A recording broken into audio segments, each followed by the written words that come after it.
Soy Fernando Díaz Villanueva. Hoy es 23 de octubre de 2023 y esto es La Contracrónica.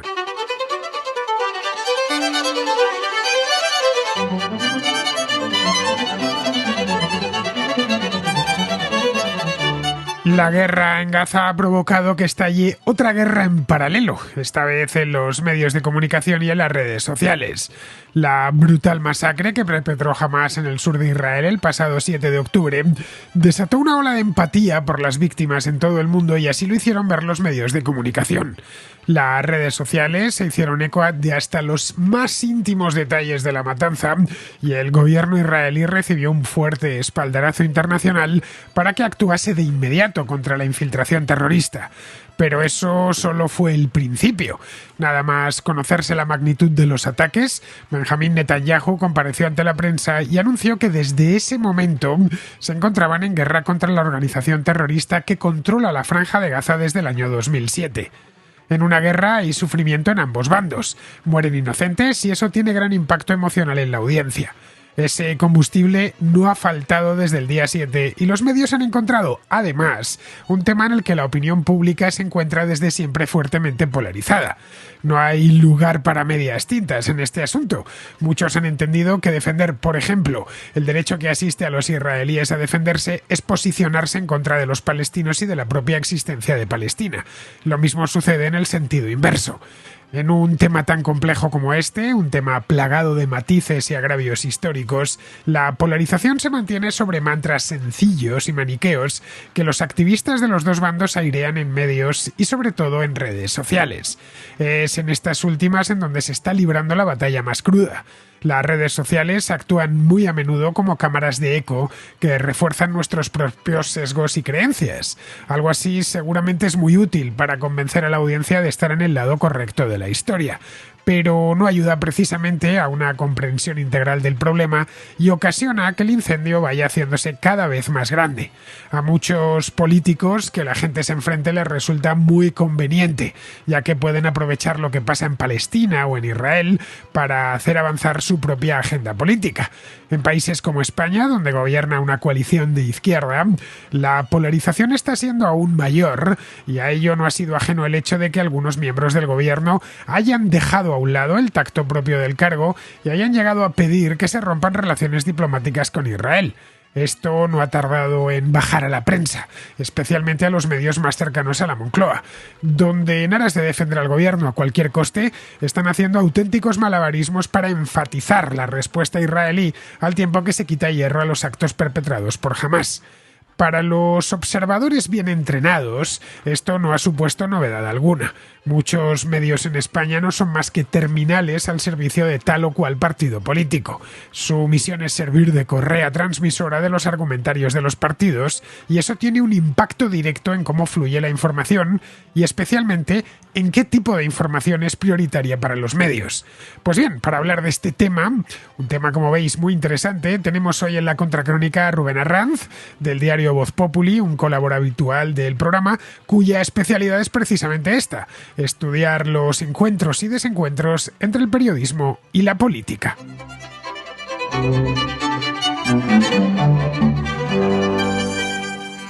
Tengo al otro lado de la línea telefónica, porque no ha podido venir hoy Rubén al estudio, a Rubén Arranz.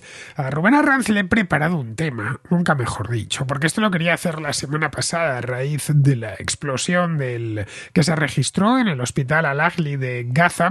Esto fue pues el martes pasado, si mal no recuerdo, y pensaba hacer esto para el jueves, pero entre unas cosas y otras dije, bueno, vamos a dejarlo para el lunes, así empezamos la semana con buen pie. Empezar la semana con Rubén Arranz es empezarla con el mejor pie posible. Así que nada, la cuestión, unas cosas, otras, no podía venir, pero lo vamos a hacer por teléfono, que se le escucha perfectamente. Rubén, como bien sabéis, porque ha pasado muchas veces por la Contracrónica, es experto en esa intersección, la mayor parte de las veces intersección enferma y fuente de problemas que hay entre los medios y la política. en España, por desgracia, es de los países donde más interseccionan ambos. Lo podemos ver en un montón de diarios. No voy a dar cabeceras porque no lo creo necesario, creo que todos las conocemos, pero hay periódicos que sirven exclusivamente a un partido, periódicos que sirven a otro. Lo mismo sucede con ciertas cadenas de televisión, con los famosos tertulianos, comentaristas, etcétera.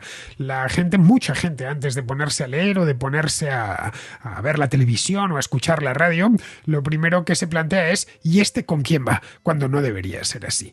En cualquier entorno mediático medianamente sano, lo último que piensas es si el periodista está, no sé si a sueldo, pero si está detrás de este partido o de aquel otro. Bien, eso en España, como bien sabemos, por desgracia sucede y tuvimos ocasión de verlo la semana pasada a raíz de esto de Gaza y la anterior a raíz de la historia esta tan truculenta de la decapitación de los bebés. Bien, pues sin perder ni un segundo más, os vuelvo a presentar a Rubén Arranz, que le conocéis bien. Muy buena, Rubén. ¿Qué tal, Fernando? ¿Qué tal? ¿Cómo estáis? Encantado otra vez de estar con vosotros por aquí. Bueno, aquí sabes que siempre eres bienvenido en la Contracrónica. Bueno, supongo que estarás, entre comillas, gozándolo, porque evidentemente algo como lo que está sucediendo en Gaza nadie puede gozarlo, pero estás viendo que muchos temas sobre los que llevas reflexionando desde hace años se están reproduciendo con una fidelidad asombrosa y de una forma casi ejemplar con motivo del conflicto en Gaza. Correcto. Además, Fernando, yo creo que podemos aportar varias claves en esta conversación, porque lo que ha ocurrido en estos días clarifica tanto lo que es la realidad de los medios y la cantidad de desinformación que se lanza desde estas tribunas y sobre todo también desde todo tipo de fuentes que acuden a ellos, a estas tribunas, a estos medios de comunicación, y sobre todo que condicionan ya no solamente su línea editorial, sino los temas de los que hablan. Se está reproduciendo tantos tics, tanta desinformación y tantos síntomas de la verdadera crisis de los medios de comunicación y de la comunicación en general, que yo creo que podemos aportar bastantes claves. Desde lo que comentabas, que puede ser un buen punto de partida de la decapitación de los niños decapitados y de la reacción que tuvo a través de la prensa, que yo creo que es un buen inicio. Primero por una cosa muy, muy interesante, y es que es algo, hay una cosa importante en el negocio de los medios de comunicación, que yo creo que es la de sorprender sobre todo con buena información, con buenos análisis y sobre todo con cierta inteligencia, con cierta forma de contar los mensajes que pueda impactar a la audiencia y a la vez informarle. Yo no sé vosotros, pero lo primero que pensé cuando vi aquella noticia es, antes de leer cada medio, sé cómo va a abordar este tema.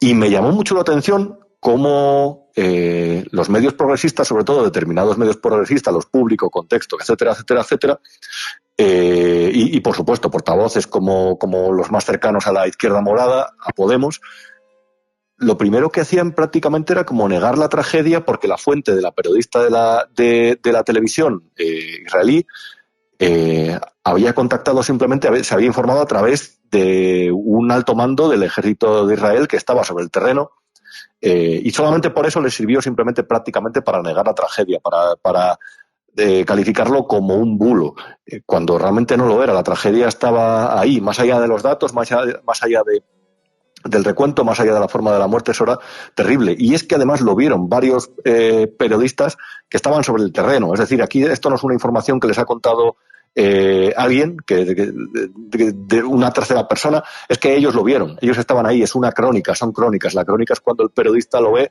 y lo relata. Entonces, a partir de ahí a mí me pareció todo... de que todos los medios han ido con las cartas boca arriba en este caso, es decir, cada cual ha reproducido su postura desde el principio y da igual lo que pase a partir de ahora, porque ellos tienen que defender esa postura, esa trinchera y esa ideología, o como lo queramos llamar, que realmente va en contra un poco de los principios del negocio periodístico, que muchas veces lo hemos hablado, Fernando.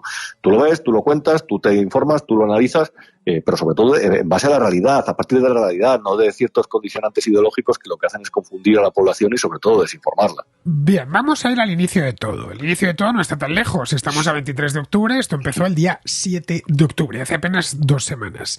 Nos enteramos, aquello fue un sábado verdaderamente negro, en el que nos enteramos que en las ciertas localidades del sur de Israel, como Sderot y una serie de kibbutz que rodean la franja de Gaza, se había producido una masacre. En origen no sabíamos el número de víctimas, pero se hablaba de 500, de 600, luego han resultado ser 1.300, pero de una manera brutal. Habían entrado unos comandos que habían salido de la franja de Gaza, evadiendo los controles fronterizos, y una vez dentro de estos kibbutz y de estos localidades israelíes, todas de pequeño tamaño, se habían puesto a matar como locos, por decirlo así en román paladino, ¿no?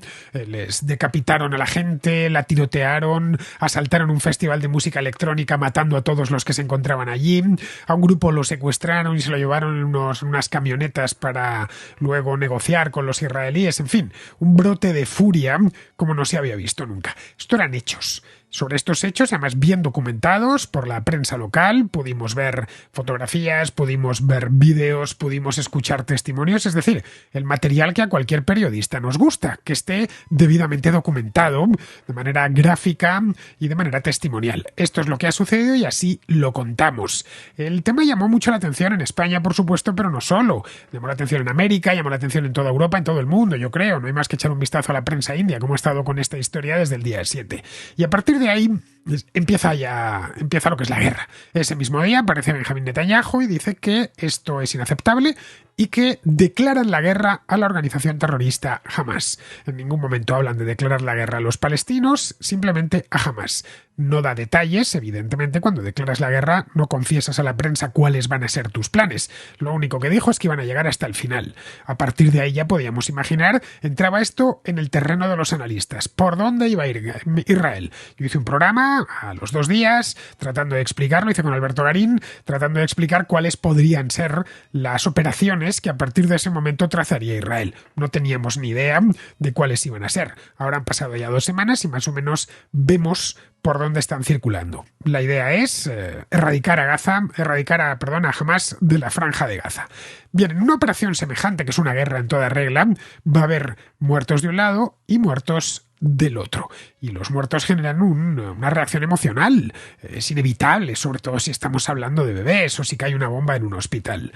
A partir de ahí, a partir de que en una guerra siempre hay muertos en los dos lados, muertos inocentes, estoy hablando, esto es una cuestión de mantener los pies en el suelo y la cabeza fría. Digo como periodista. Es bueno, vamos a esperar a ver que pasen las cosas. Voy a dotarme de suficiente información como para poderlo analizar. Y por supuesto, antes de analizarlo, para poderlo contar. Y si tengo que decir no lo sé, digo no lo sé. Que no pasa nada por decir no lo sé. Si nos vamos, por ejemplo, al caso de la explosión en el hospital Al-Ahli de Gaza, todo lo que sabíamos aquella noche era que había habido una explosión en un hospital de Gaza y solo tenemos una versión, que era la de Hamas, que decía que había 500 muertos.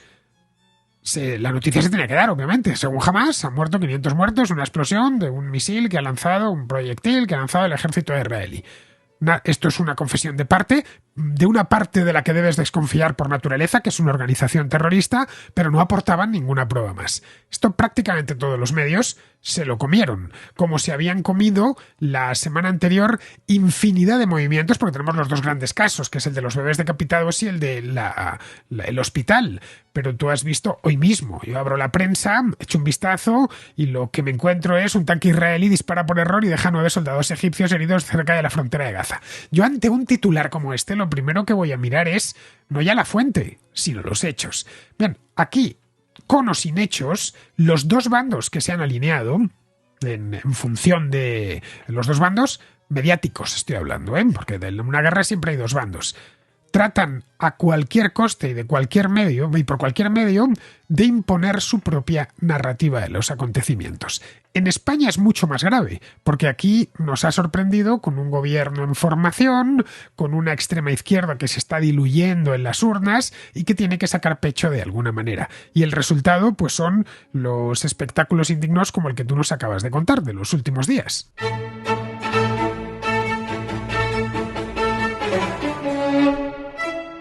Exacto. El otro día, con respecto a los sucesos, a los atentados y al ataque del 7 de octubre, me recordaba un librito que leí hace un tiempo que se llama Ojo con los medias, de un belga que se llama Michel Colon.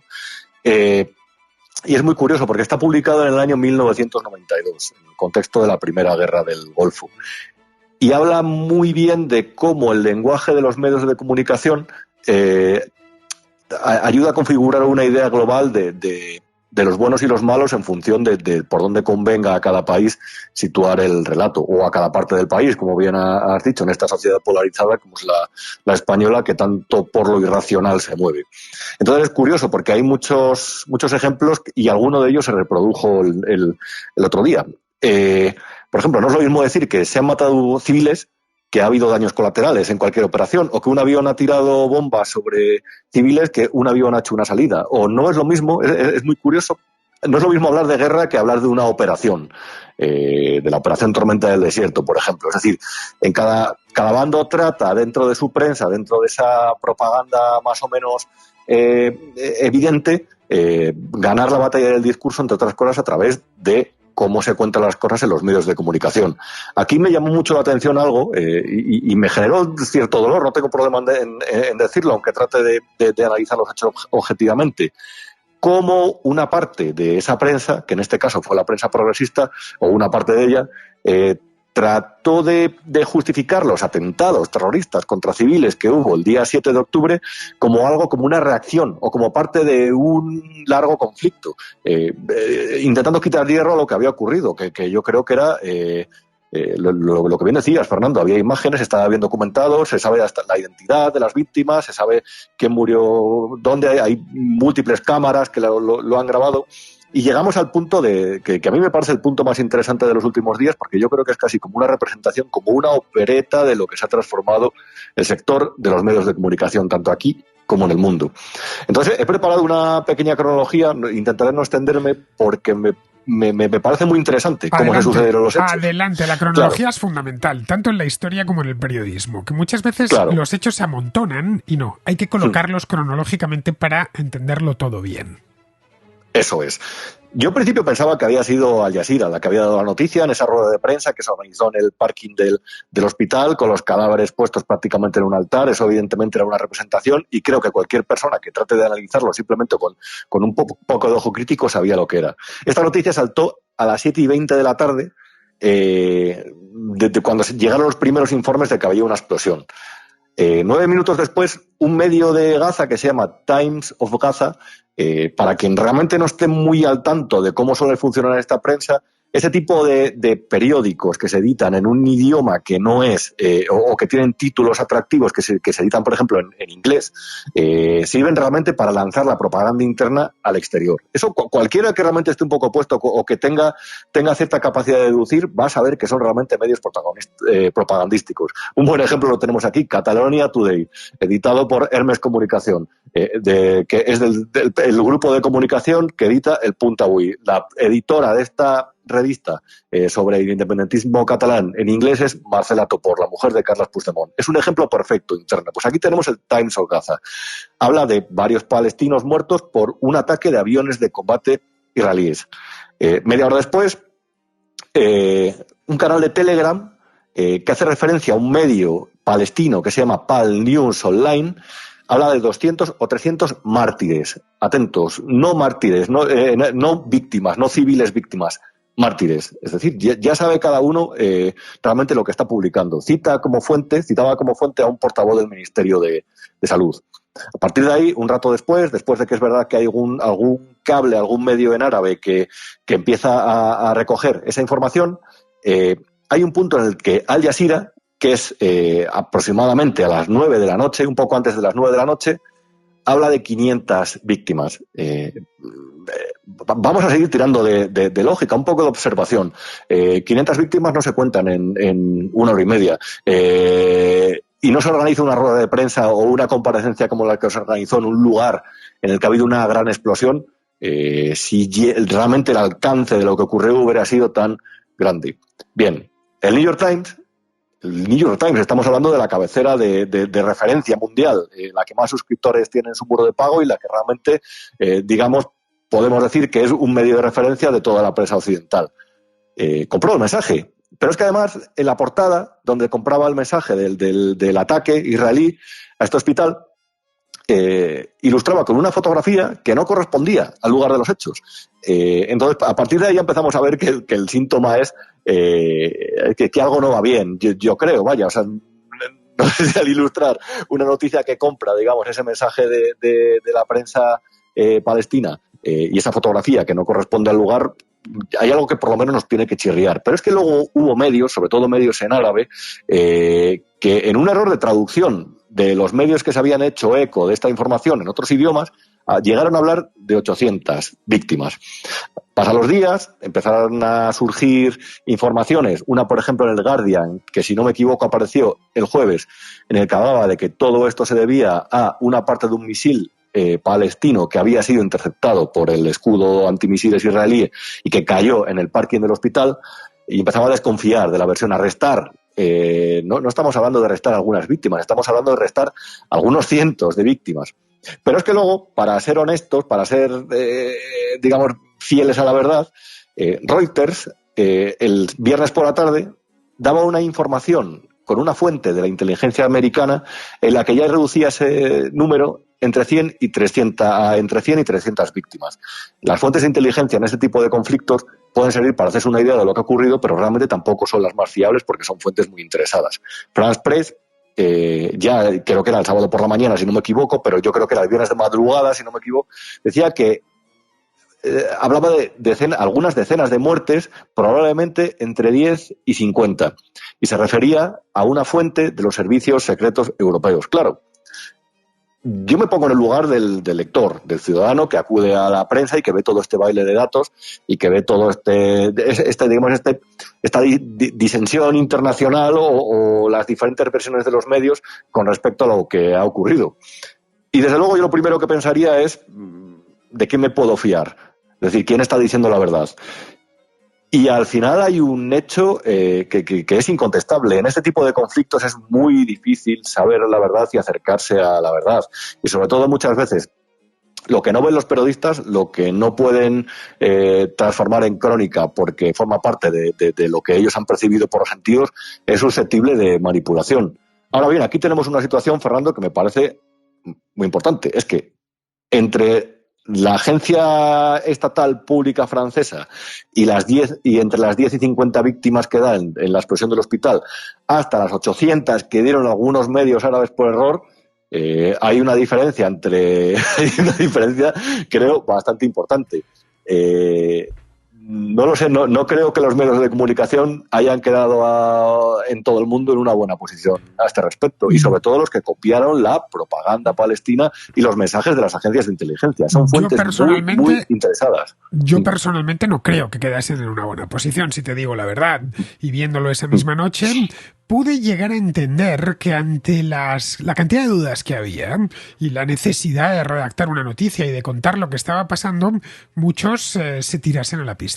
El gobierno de Israel se vio obligado, pues al día siguiente ya, ¿no?, a facilitar infinidad de pruebas, como conversaciones entre terroristas, los de la yihad islámica, con los de Hamas, a proporcionar fotografías, imágenes de satélite, imágenes tomadas con drones. Es decir, lo que hubiera estado bien tener desde el primer momento, pero en el primer momento no se podía tener, era imposible. Además aquello fue de noche. Al día yo no dije nada, me esperé al día siguiente. Digo, bueno, vamos a ver que las cosas, que me llegue más información. Entre tanto, yo no puedo contar algo que no lo sé, y lo último que voy a hacer es comprar una historia proveniente de una fuente tan poco fiable como una banda terrorista, no lo olvidemos, y en la que además muchas cosas me chirrían. Una de ellas era no la cantidad no el número de víctimas, que evidentemente si bombardeas un hospital, por supuesto que puedes matar a 500 personas, sino que lo supieran con esa precisión apenas unos minutos después. ¿Tú sabes lo que cuesta contar 20 víctimas en un accidente de tren?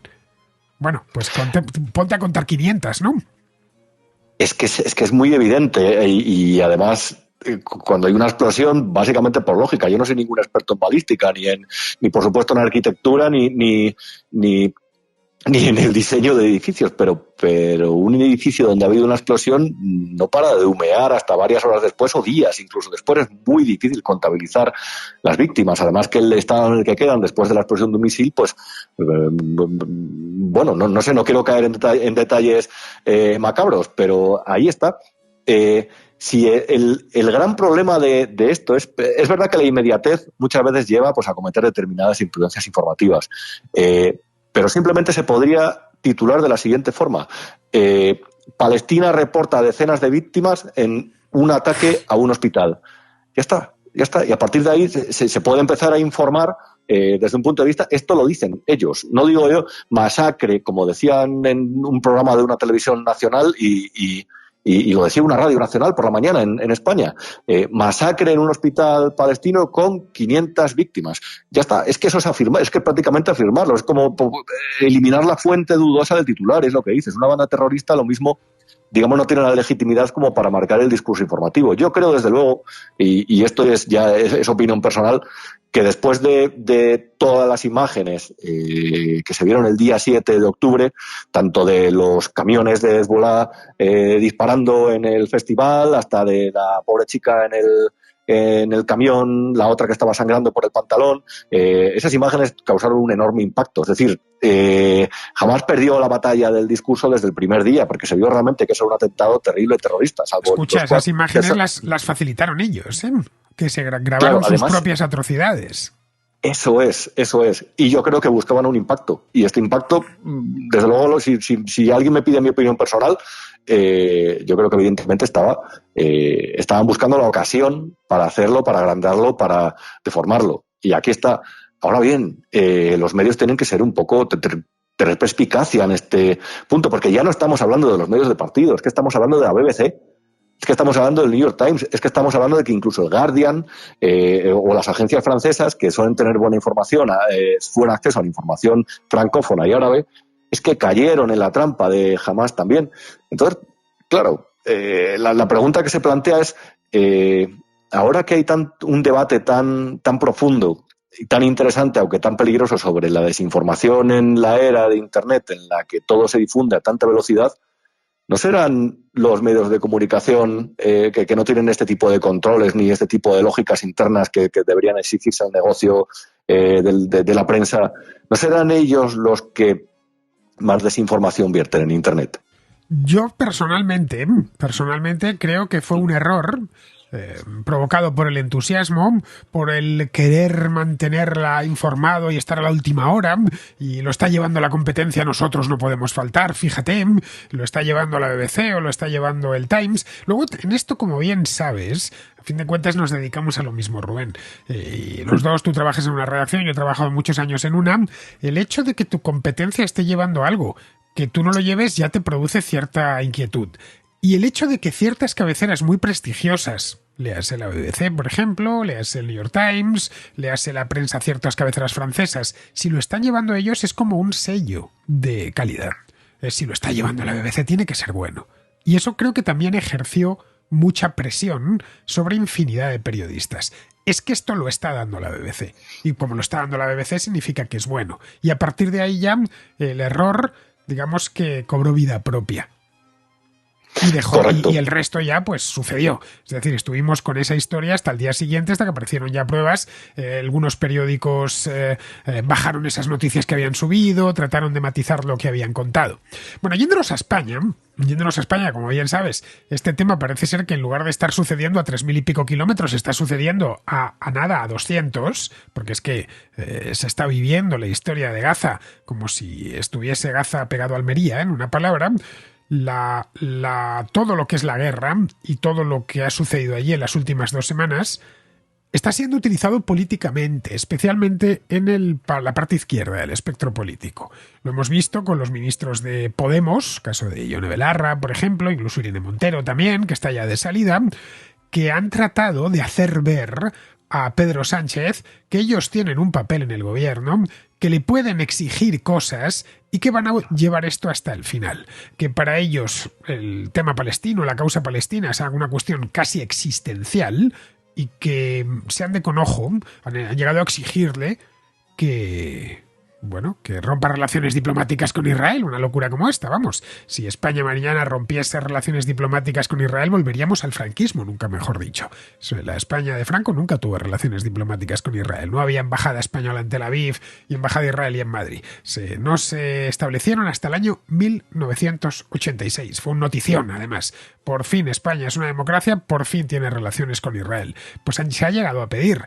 Yolanda Díaz también ha utilizado todas estas noticias debidamente espigadas, las que le interesan obviamente, para tachar al Estado israelí de genocida y para presionar con ello al presidente del gobierno. De mucho cuidado, que no te apoyamos en la investidura, que lo que queremos es que lleves a este tipo al Tribunal Penal Internacional. En fin, estamos escuchando cosas propias a raíz de todas estas noticias, debidamente cocinadas y trabajadas y seleccionadas, que se han convertido en parte de la lucha política diaria en España. A mí también me ha sorprendido, Siempre que se arma en Gaza o en Israel o en general en Palestina se tiene eco en España. Eso es así, en Gaza esta es la cuarta guerra. Yo lo viví la del 2006, la de 2008-2009, la de 2014 y esto siempre tiene impacto aquí. La izquierda española ha sido siempre muy pro-Palestina, pero nunca había llegado tan alto la marea.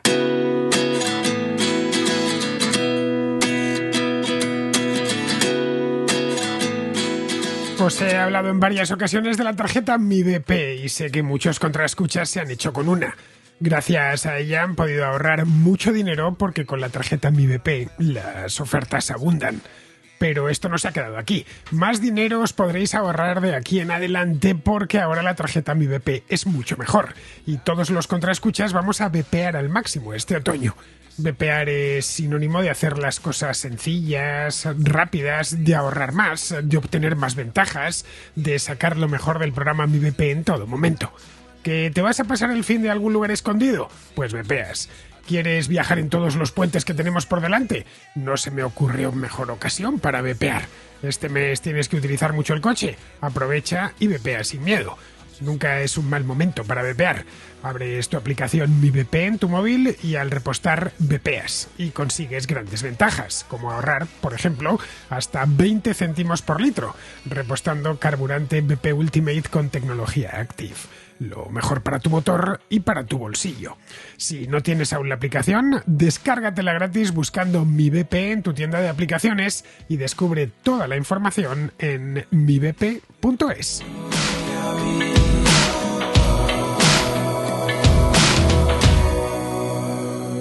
Es muy curioso porque el año pasado, hace 2 años, casi, cuando Putin ordenó la invasión de Ucrania, pedían prudencia desde el mismo espectro político. Decían que muchas veces las causas geopolíticas son tan insondables o difíciles de medir que sería muy atrevido condenar enérgicamente la invasión. Como yo creo que hizo cualquier persona no medianamente informada, sino medianamente concienciada con lo que es que una potencia, otra potencia, trate de invadir tu país. Ahora están demostrando ese atrevimiento. Yo señalo alguna relación, y evidentemente la relación de Hezbollah con Irán y el papel de países precisamente como Irán en movimientos desestabilizadores en Occidente. Y yo señalo algo y sinceramente, yo sé que ellos lo han negado por activa y por pasiva, pero recordemos que Pablo Iglesias, antes de saltar a la fama, tenía un programa de televisión que se llamaba Fort Apache, que era una especie de versión de La Tuerca. Bueno, antes de entrar a la política, yo lo conozco bien porque fui invitado en muchas ocasiones de Fort Apache, tuve grandes debates allí. Correcto. Hispan Televisión. Sí, que en aquel entonces ya creo que ya no existe eso de Hispan Televisión, pero en aquel entonces existía. Exacto, de origen iraní. Es decir, era un canal internacional como el Times of Gaza, que hablamos al principio, que estaba destinado a llevar la propaganda iraní más allá de sus fronteras. Yo voy a saber, Fernando, porque hicimos un programa, si recuerdas, que cuando se prohibieron en la Unión Europea Russia Today y Sputnik, yo me posicioné en contra, porque básicamente prohibir la propaganda es como intentar poner puertas al campo, y me parecía completa basura los contenidos de ambos medios de comunicación, si se pueden llamar así, ambos medios de propaganda. Y por supuesto no voy a poner ninguna objeción a que esta basura de medios de comunicación emitan, pero sí que está bien señalar los nexos con estos canales de determinadas personas implicadas en política y determinadas personas de la izquierda morada que estos días han reaccionado, como bien decías, de esa forma tan enérgica, incluso pidiendo a Pedro Sánchez, miembro del mismo gobierno en funciones, cortar las relaciones con Israel. Ahora bien, en este caso creo que lo han tenido especialmente difícil, porque todos vimos lo que ocurrió el 7 de octubre. Y porque eso no era una reacción a nada, eso eran simplemente atentados terroristas. Es que hubiera sido como, no sé, yo pensaba en un símil, como después del atentado de las Torres Gemelas o después de los atentados de Madrid, haber buscado una justificación para pensar que esas bandas terroristas lo hicieron por algo que tenía cierta legitimidad. Rubén, buscaron, la extrema izquierda buscó justificación. Yo todavía recuerdo en 2001 a Eve de Bonafini diciendo que le parecía estupendamente, vamos, que allí en las Torres Gemelas era donde se conspiraba contra los pobres del mundo. Y recuerda tras el 11M que muchos decían aquello de las bombas de Bagdad estallan en Madrid. Esto no es nuevo, lo que es nuevo es decirlo desde el gobierno. Esto es a mí lo que me ha llamado la atención esta vez, que los tenemos en el propio gobierno, al punto de que han modificado la posición española respecto a esto, que solía ser, pues eso, la posición española, la propia de un país grande de la Unión Europea, muy de lo que digan nuestros socios, muy neutral y muy tratando de caminar, ya sabes, sobre el alambre ese tan fino de la diplomacia, de no quedar mal ni con unos ni con otros y tratar de no inflamar la situación, de al menos que por nosotros no quede, es decir, que no contribuyamos a que la cosa empeore, pero es que el gobierno actual está contribuyendo a que la cosa empeore. A que, caray, que hubo hasta una protesta formal de la Embajada de Israel, eso nunca había sucedido. Y aquí ha gobernado, escúchame, el PSOE, el PP, un montón de años ambos, y nunca había, y siempre ha habido problemas allí. Cuando no era la guerra del Líbano, era la guerra de Gaza, y cuando no había problemas en Jenin, en fin, que es una historia continua, pero nunca habíamos llegado a este extremo. Sí, da además cierta vergüenza cómo ver cómo la mayoría de Occidente se ha alineado con el bando de los que sufrieron el ataque terrorista y creo que tienen el derecho a la legítima defensa, y haya ocurrido ese hecho. Y luego es cierto que Álvarez ha ido modificando poco a poco la posición, básicamente al decir que quede claro que la posición oficial del Gobierno de España, del Ministerio de Asuntos Exteriores, es condenamos enérgicamente los ataques de Hamás, y a la vez pedimos que llegue la ayuda humanitaria a Gaza y que se proteja a la población civil. Bueno, ya está. Ahora bien, me llama la atención como medios, como en el caso del País, por ejemplo, no estamos hablando de un panfletillo pequeño, estamos hablando del País, que es el medio más cercano al gobierno, además, por otra parte, cómo han copiado perfectamente ese discurso anti-Israel. A mí me parece tremendo, realmente, porque no lo sé, yo creo que la prensa tiene que ser un negocio ante todo, que creo que es el paradigma del negocio liberal. Sin el liberalismo la prensa no se hubiera terminado de convertir en industria, no hubiera salido de la prensa de partido, de la gacetilla de parroquia, o de persona, de empresario con un interés concreto. Y aquí estamos hablando en cierta medida, Rubén, estamos volviendo a eso, a la prensa de partido.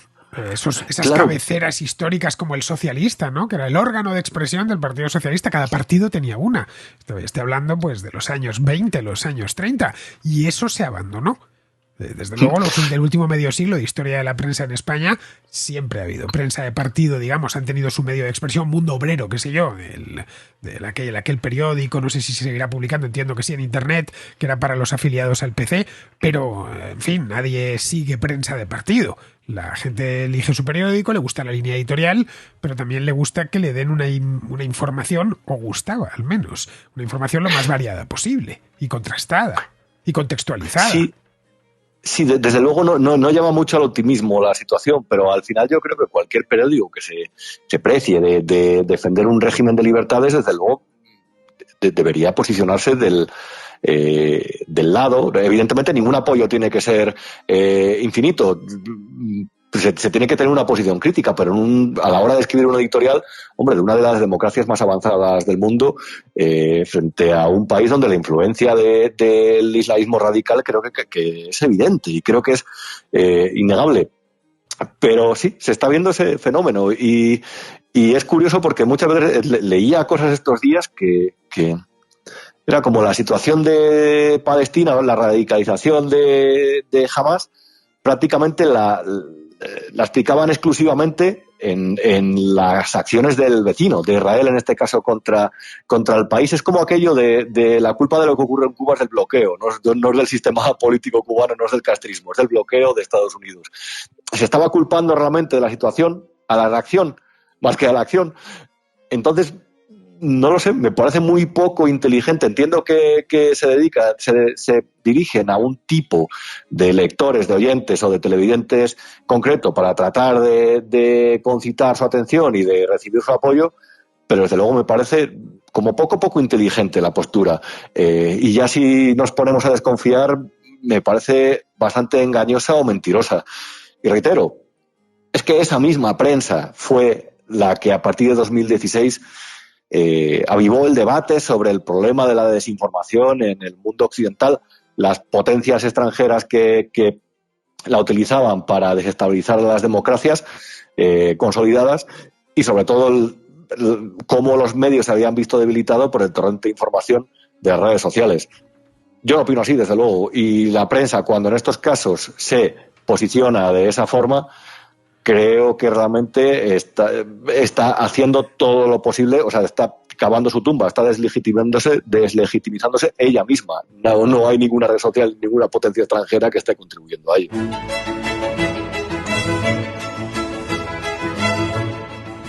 Acuérdate la campaña contra las noticias falsas, ¿no? Que era el mayor peligro que teníamos, eran las noticias falsas que provenían, y nos insistían en ello, de las redes sociales. A mí no me cabe la menor duda que las redes sociales se pueden llegar a convertir en un auténtico pozo negro de intoxicación informativa a poco que te empeñes, porque a fin de cuentas la red social te la construyes tú.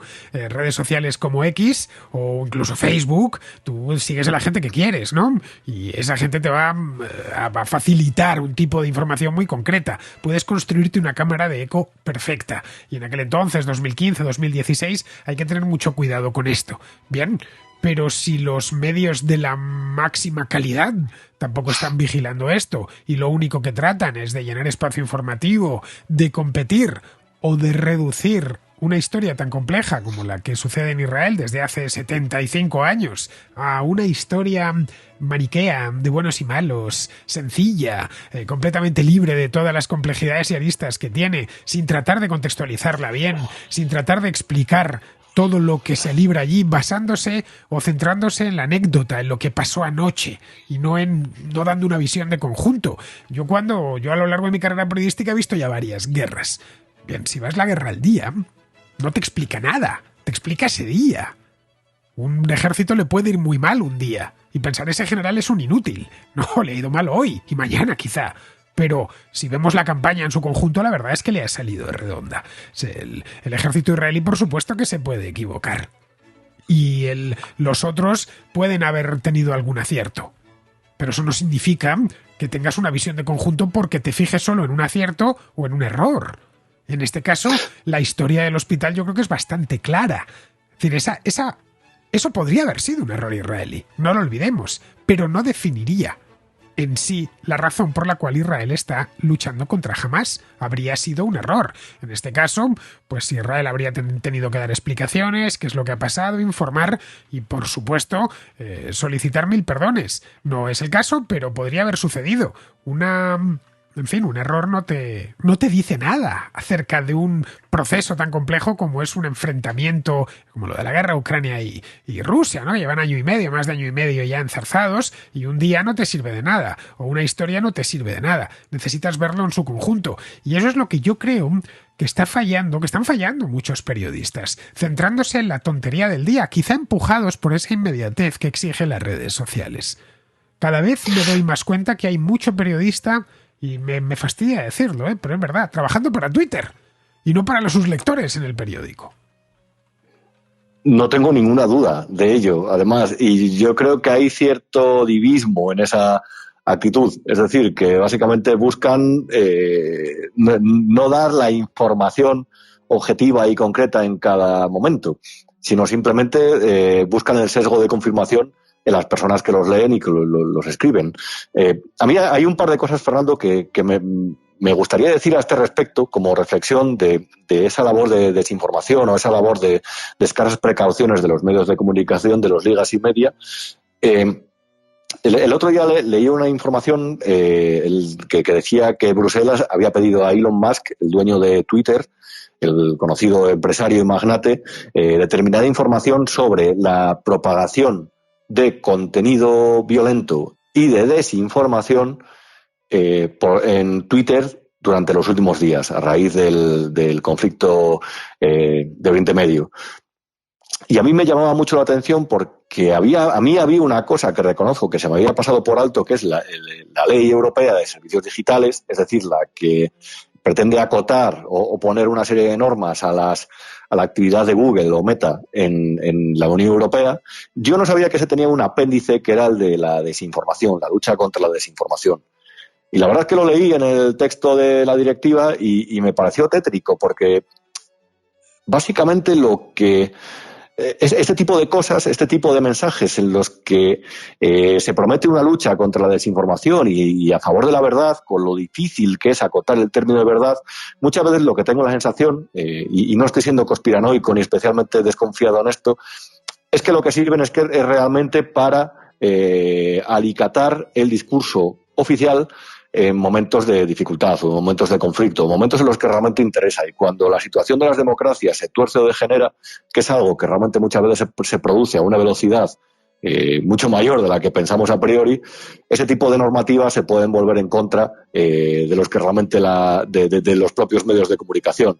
Ahora mismo está a debate, el Parlamento Europeo aprobó un borrador de la ley que tiene que revisar el Consejo y aprobar la norma definitiva, el Reglamento Europeo sobre la libertad de prensa, que básicamente lo que intenta, entre otras cosas, es proteger a los medios de comunicación europeos, reforzarlos en un momento de dificultades geopolíticas en los que se intuye que la labor desestabilizadora del resto de potencias, como China o Rusia, siempre se cita esos dos casos, pues puede realmente desestabilizar a las sociedades occidentales o llenarles de propaganda. Se pretende, por ejemplo, garantizar la independencia de los medios públicos, ríase usted aquí, crear una especie de autoridad supervisora de los medios de comunicación, ya no los tribunales, que no ha existido siempre, existirá.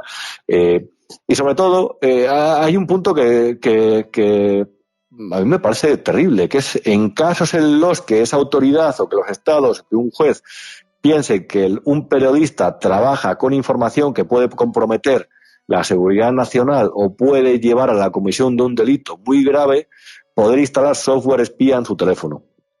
Esto se va a probar. Es verdad que Alemania, por ejemplo, hizo porque se quitara esa cláusula, pero no se quitó, simplemente se matizó.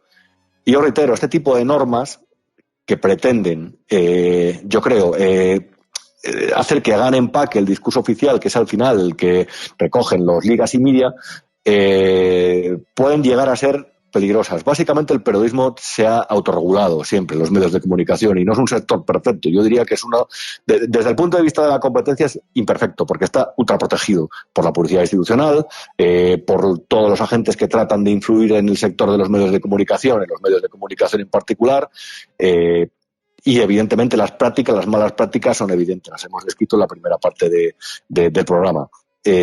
Ahora bien, siempre han existido esos mecanismos de defensa de los ciudadanos que puedan verse afectados por una mentira en prensa. Son los tribunales.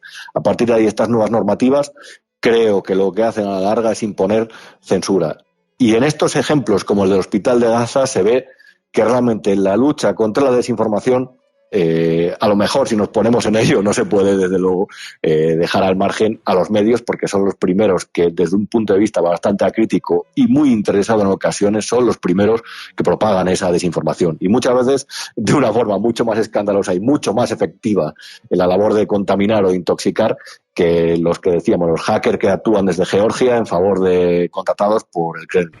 A mí la normativa esta europea a la que te acabas de referir me parece un auténtico disparate y me temo que si la sacan adelante nos vamos a arrepentir todos.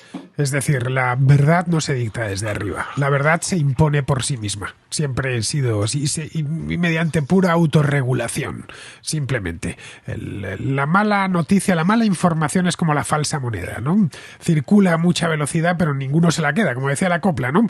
Pasa algo similar. Las malas noticias, la mala información muere rápido, aunque se circula a mucha velocidad y solo se combate con buena información. De la misma manera que la falsa moneda, la moneda mala, se combate con moneda buena. Es así, no puedes hacer nada más. Bien, pues aquí vamos a dejarlo ya porque la historia esta de la Unión Europea daría pie a un nuevo programa, no sé si lo sabes. Perfectamente, además, y todavía con un tono más crítico, Fernando. Sí, con un tono más crítico. En fin, pues nada, muchísimas gracias, Rubén, por habernos acompañado y por tus reflexiones. Gracias a ti y a vosotros, un placer, como siempre.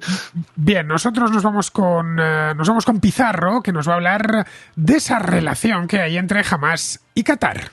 En Qatar hay dinero a expuertas para comprar las voluntades de decisores corruptos en todo el mundo, y una vez aceptado el dinero por el corrompido, este ya no puede cuestionar a su corruptor. Qatar hace tratos con enemigos de sus amigos, sin cláusulas de ruptura de amistad, y cuando los enemigos se enfrentan nadie quiere romper ni el trato ni la amistad. Gas, dinero, poder y reputación. El gas y el dinero sobran en Qatar, el poder depende del dinero y la reputación, y esta se compra y se gana con aciertos políticos.